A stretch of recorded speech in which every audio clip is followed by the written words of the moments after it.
ஆன்மீக நண்பர்கள் அனைவருக்கும் அன்பான வணக்கம். முருகப்பெருமானுக்கு பிடிக்காத இந்த 4 தவறுகளை நம்ம செய்யக்கூடாது. அப்படி நம்ம செஞ்சால் நம்ம போகிற கோவிலுக்கும் கூட முருகப்பெருமான் வரமாட்டார் அப்படின்னு அர்த்தமுள்ள இந்து மதத்தில் கண்ணதாசன் ஐயா சொல்லியிருக்கிறாங்க. மது, மாது, சூது, களவு இந்த 4ஐயும் செஞ்சுட்டு நம்ம போகிற கோயிலுக்கும் கூட முருகன் வரமாட்டார் அப்படின்னு சொல்லுவாங்க. இதை அடியேன் நான் உங்களுக்கு சொல்கிறேன். பெத்த தாய் தகப்பனை தெருவில் விடுறது, அடுத்தவங்களை கஷ்டப்படுத்தி பார்க்கறது, 3வது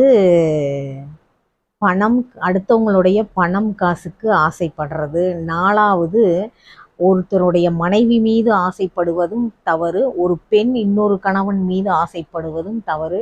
இந்த 4 தவறையும் நம்ம செஞ்சுட்டு கோயிலுக்கு போனால் நம்மளை முருகப்பெருமான் திரும்பி கூட பார்க்க மாட்டார். அதனால முதல்ல நான் கஷ்டப்படுறேங்க, எனக்கு எதுவுமே நடக்க மாட்டேங்குதுன்னு புலம்புறவங்க நம்ம எல்லா விஷயத்துலேயும் கரெக்டாக இருக்கிறோமா அப்படின்னு பார்த்துக்குங்க. அதுக்கப்புறம் உங்களை நீங்கள் திருத்திக்கிட்டு முருகப்பெருமான் கோயிலுக்கு போனீங்கன்னா முருகப்பெருமானுடைய திருவருள் அப்படி உங்களுக்கு கிடைக்கும். ஏன் இதை சொல்கிறேன்னு பார்த்தீங்க அப்படின்னா, நேர்மையாக வாழ்கிறவங்கள விட தவறை திருத்திக்கிட்டு வாழ்கிறவங்களத்தான் முருகப்பெருமான் கண்டிப்பாக பார்ப்பார். அவங்கள நல்வழியும் படுத்துவார். அதனால் முடிஞ்சளத்துக்கு நம்ம நல்லதையே செய்வோம், நல்லதே நடக்கும். முருகன் திருவருளால். வணக்கம்.